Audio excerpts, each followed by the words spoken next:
Assalamualaikum sahabat Bintang Pagi. Terima kasih telah dengan setia menonton dan mendukung channel ini. Semoga sahabat Bintang Pagi, keluarga dan semua yang sahabat sayangi selalu sehat dan dalam rahmat Allah Ta'ala. Amin amin ya robbal alamin.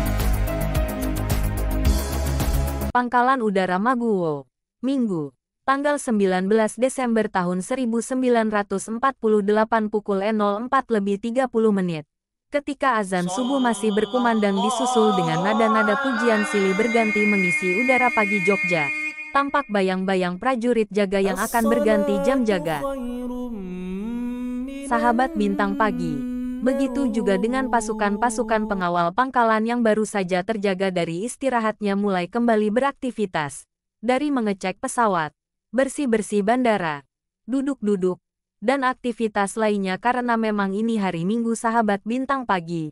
Oh iya sahabat Bintang Pagi, Auri memang hari ini tanggal 19 Desember tahun 1948, berencana untuk melakukan latihan perang-perangan. Tujuannya di samping untuk melatih para calon pilot tempur juga untuk memamerkan kepada masyarakat Jogja bahwa Auri siap untuk melindungi mereka dan untuk membangun kecintaan masyarakat kepada tentara Indonesia. Juga diadakan gladi bersih baris berbaris karena rencananya acara perang-perang akan dihadiri oleh pejabat-pejabat baik militer maupun sipil Yogyakarta. Bagian Humas Auri pun sudah bekerja sama dengan takmir-takmir masjid, apalagi 2 hari yang lalu adalah hari Jumat, di mana umat Islam melakukan salat Jumat. Rencana perang-perangan juga diumumkan di masjid-masjid. Dapat dibayangkan betapa rakyat Jogja berbunga-berbunga hatinya karena bakal melihat tentaranya beraksi menggunakan pesawat terbang sendiri. Nanti hari Minggu. Sahabat Bintang Pagi, ketika sebagian pengawal bandara sedang makan pagi, tiba-tiba deru pesawat dari jenis Mustang milik pihak Belanda melintas sembari menembakkan senapan mesinnya. Peluru-peluru menghantam berbagai sasaran di darat secara membabi buta. Pesawat itu langsung menghilang. Disusul dengan 2 lagi kembali datang memberondong tembakannya. Peluru-peluru pun menghantam bangunan-bangunan di bandara.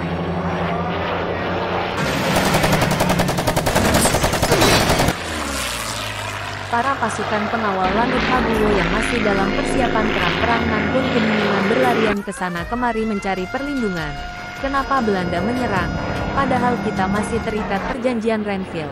Mereka tak habis pikir atas tingkah Belanda. Petugas tiket berusaha menghubungi Jogja, tetapi sambungan telepon telah terputus. Berarti mereka harus berjuang sendiri. Kepala piket kemudian menginstruksikan kepada 15 orang personel untuk segera menangani senapan 12,7 guna mengusir pesawat-pesawat tersebut. Sedang sisanya diinstruksikan untuk segera mengambil senjata, berlindung sembari memberikan batuan tembakan ke udara. Tetapi 2 orang kembali melapor bahwa 12,7 tinggal 2 pucuk. Karena yang 3 pucuk diperbantukan kepada pihak Angkatan Darat untuk penumpasan PKI Madiun. Maka perintah tetap dilaksanakan sesuai instruksi pertama -6 orang yang mengoperasikan 12,7. Sebagian pasukan disebar ke pinggiran bandara yang banyak ditumbuhi pepohonan, dengan maksud bisa menembak dengan aman tanpa diketahui pesawat musuh. Pasukan pertahanan segera menembaki pesawat-pesawat Belanda itu, namun tak satu pun peluru mengena. Justru mereka datang kembali. Kali ini, pasukan-pasukan yang bertahan di pematang persawahan menjadi korban. Pasukan Auri membalas tembakan-tembakan tunggal dari senapan-senapan tua peninggalan Jepang yang jelas tidak sebanding dengan musuh yang dihadapi. Sahabat Bintang Pagi, secara teori, untuk mempertahankan satu pangkalan udara, setidaknya paling sedikit butuh 150 orang personel dengan dukungan senapan penangkis serangan udara dalam jumlah yang memadai, yaitu dari 5 set 10 senapan otomatis kaliber 12,7 mm. Tetapi karena kepercayaan Indonesia bahwa Belanda tidak akan melanggar perjanjian Renville, maka kebutuhan jumlah pasukan dicukupi secara bertahap.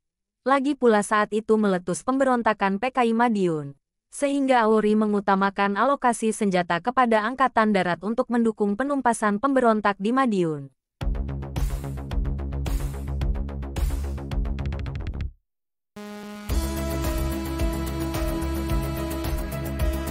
Sedangkan Maguwo hanya dipertahankan oleh 40 orang termasuk calon penerbang, dan 2 pucuk 12,7 mm dengan jumlah peluru yang terbatas. menghadapi lebih dari 2 pesawat Mustang yang mampu membawa 2.000 butir peluru 12,7. Belum termasuk bom dan roket, dengan kemampuan manuver yang sangat lincah. Semakin siang, pesawat Belanda semakin menjadi-jadi. Mereka menebar peluru, bom dan roket dari langit. Korban pun banyak berjatuhan di pihak Auri. Tidak lama kemudian 2 buah senapan 12,7 berhasil dibom yang membuat seluruh awak senapan gugur sebagai kusuma bangsa. Tampak 2 pesawat datang bersamaan. Kali ini mereka mengebom kedudukan pasukan Auri di luar pangkalan udara. Korban kembali berjatuhan.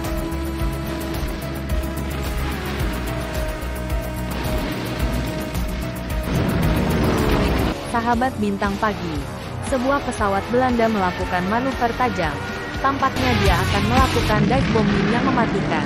Benar saja, pesawat mengarah ke hutan kecil di pinggir landasan pacu yaitu pertahanan terakhir pasukan Auri. Melihat hal itu, kepala piket akhirnya menyadari perlawanan sudah berakhir.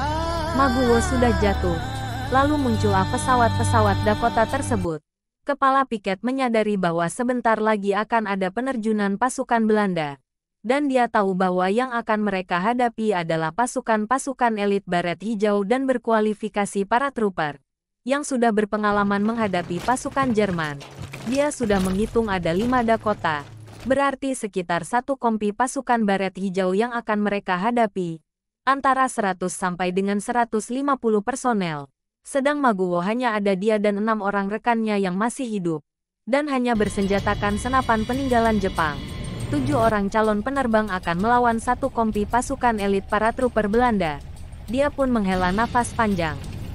Pertahanan diatur. Kepala piket akan menempatkan diri di tengah bersama 2 orang rekannya. Sedangkan 2 orang ditempatkan di kiri dan kanan. Masing-masing dengan jarak 50 meter. Jadi tercipta pertahanan melintang terhadap landasan pacu sepanjang 100 meter. Dan akhirnya pasukan-pasukan Belanda berlompatan dari pesawat. Parasut-parasut militer pun memenuhi langit Maguwo seperti jamur berterbangan.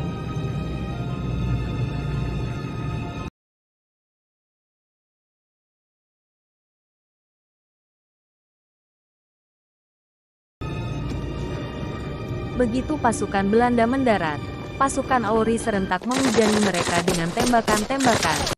Peluru berterbangan. Namun karena gugup melihat banyaknya musuh, tak satupun peluru yang mengenai sasaran. Pasukan Belanda yang sangat terlatih dan berpengalaman itu segera berlindung dan mereka dengan segera mengetahui arah tembakan. Untuk kemudian mengikat posisi pasukan Auri dengan tembakan senapan mesin. Hasil dengan tembakan-tembakan bazooka ke arah kedudukan pasukan Auri. 2 sayap kanan dan kiri pasukan Auri langsung dapat dipatahkan Belanda dalam hitungan detik. Kini tinggal kepala piket dan 2 rekannya yang masih bertahan. Kepala piket akhirnya memutuskan agar 2 orang rekannya lari menyelamatkan diri, agar ada yang bisa memberikan kabar dan gambaran kekuatan Belanda yang menyerang Maguwo. Sedangkan dia akan mencoba melindungi saat kedua rekannya itu melokoskan diri. Ketika Belanda berlindung karena tembakan beruntun dari kepala piket, saat itulah teman-temannya berhasil meloloskan diri. Sayang sahabat Bintang Pagi, seorang penembak jitu Belanda telah membidik dirinya dari kejauhan. Dan akhirnya ketika dia bermaksud berpindah posisi, sebutir peluru menyudahi perlawanan gigih sang kepala piket. Sahabat Bintang Pagi, akhirnya Maguwo sepenuhnya dapat diduduki oleh Belanda pada tanggal 19 Desember tahun 1948. Demikian kisah jatuhnya Maguwo. Sahabatku, terima kasih telah menonton. Jangan lupa like, komen dan subscribe-nya. Sahabat Bintang Pagi, wassalamualaikum warahmatullahi wabarakatuh.